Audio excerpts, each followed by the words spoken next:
Welcome back, it's Nine, and today I want to share with you guys my thoughts about the constant comparisons that I'm seeing between the RTX 3000 cards and the PS5 and the Xbox Series X. And I also want to go over how everybody, or not everybody, but a lot of people are saying that the consoles are either delayed or should be delayed. Now, before we get into that, if you haven't subscribed already, please hit that subscribe button, hit that notification bell to get notified about all my upcoming videos, and hit the like button. It helps the channel a ton. Now let's get right into it, and let's start with the constant comparison between the RTX 3000 series cards and the PS5 and the Series X. Now, I do see that people are saying that, number one, the cards are more affordable than the generations before, which I would agree. Yes, looking at the price comparisons, they are way more affordable. The 3070 is at $499, and that is a very reasonable ask for such a powerful card. And then the step above that, the 3080, is at $699, and while that is a little more expensive, that's pretty much what I paid for my 2070, at least here in Canada. And honestly, the difference in power is pretty huge, especially when they're saying that the 3070 is more powerful than the 2080 Ti.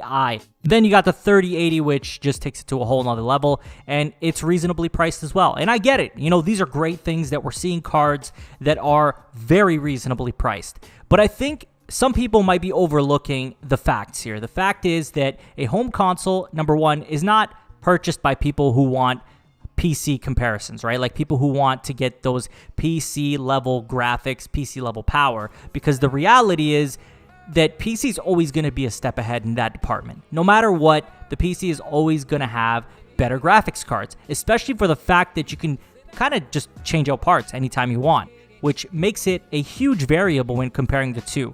You also have to remember that these games that come out for the PS5, and I would say the Series X, but obviously every game's going on to PC, is not something you can experience on a PC, right? Like, so when you get these PS5 games like Horizon Forbidden West, like Spider-Man Miles Morales, like Ratchet & Clank A Rift Apart, if these games ever do come to PC, and they very well might, right? But obviously you'd need a specific SSD to be able to even run Ratchet & Clank and probably many other of the first-party exclusives.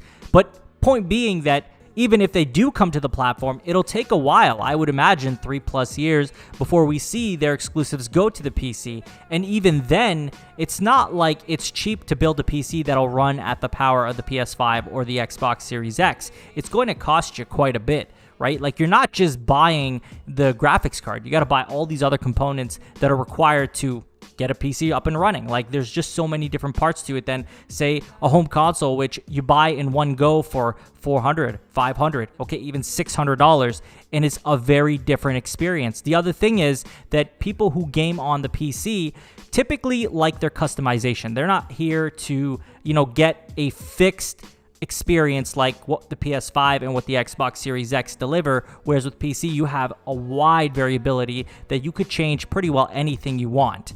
And I think that's what separates console gamers from PC gamers. And I just don't think that console gamers who really like that experience are going to go out there and build a PC the same way I don't think a PC gamer would go out and get a console to replace their gaming experiences on their PC. It's just two very different worlds, and I think there's a market for both of them. And I'm sure there might be people here and there that might switch over, but I don't think in masses that'll happen. There's just no way. I would be very surprised if that ever did happen.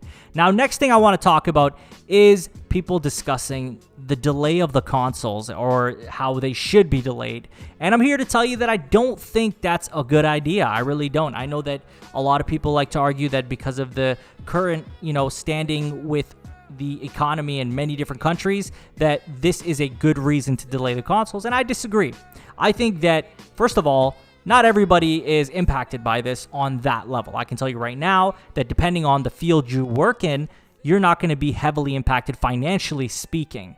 And I'll also tell you that if you are somebody who can afford to get a PS5 or an Xbox Series X, and I'm telling you right now, there's a lot of them. It's not like there's 5 people in the world who can do that right now. You're going to want it, and why shouldn't you be sold a console when you're able to buy it? And we don't need to look any further than the amount of interest there is in the PS5 and even the Xbox Series X for that matter.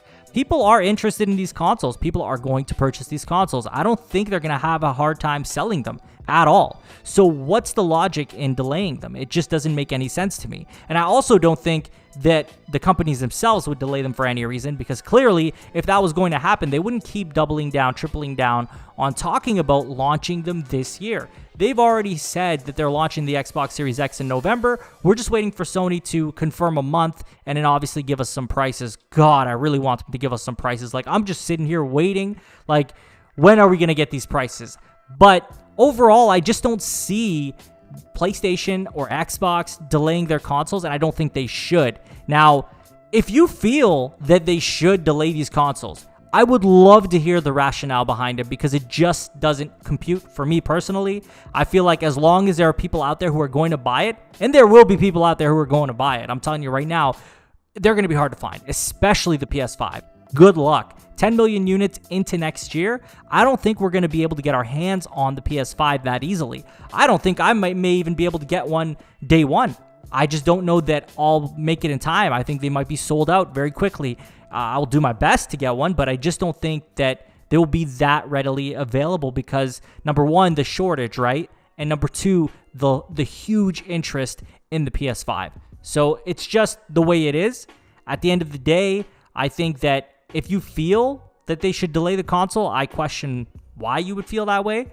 And I'm going to throw in one more discussion in this, and that is the wait. Like, I'm sitting here thinking, man, every day I go on the internet looking for PlayStation 5 topics to discuss, naturally, right? This is what I do on here.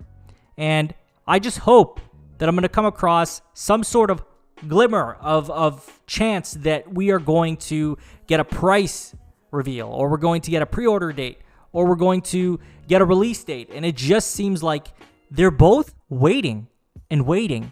And I don't know what to make of it. It seems so odd that we're waiting so long. I thought for sure by the end of August we were looking at the release of these consoles, but it seems like that is not happening. At this point, I don't even know what to make of it, to be honest. I'm pretty much scratching my head here, just wondering what they're waiting for. I just don't feel that Sony needs to wait this long to reveal their price. You know, people are going to go out and buy that PS5 day and date. They're going to sell out. There's going to be nothing on the shelves. That's if they even make it to the shelves, which honestly, I don't think that's going to happen. So I don't understand the holdup. They are the market leader. They should be revealing their prices. I also think that Xbox should be revealing their prices as well. Like, I mean, people who are buying a PS5 are not going to jump ship to Xbox. I'm telling you now, that's just not going to happen. If they're buying that PlayStation 5, they're buying it because A, they got a great experience on the PS4, or B, they saw all the exclusives and that's what they want to buy. You know, so people who are buying the Series X are buying it because they want the Series X. People who are buying the PS5 are going to buy it because they want the PS5. But I'm going to end this video here, and I'm going to pass this on to you guys and ask you, number one, do you think these RTX Series 3000 cards are going to impact the PS5 in any way, shape, or form? Number two, do you think the consoles should be delayed? If you think so, please let me know in the comments. I would love to hear the rationale behind it. And lastly, what do you think is taking Sony so long to announce a price and release date, or even open pre-orders? Let me know in the comments, and as always, if you haven't subscribed already, please hit that subscribe button, hit that notification bell to get notified about all my upcoming videos. Hit the like button, it helps the channel a ton. Share this video with a friend, and follow me on Twitter. Link will be in the description. I will talk to you guys on the next one. Take care.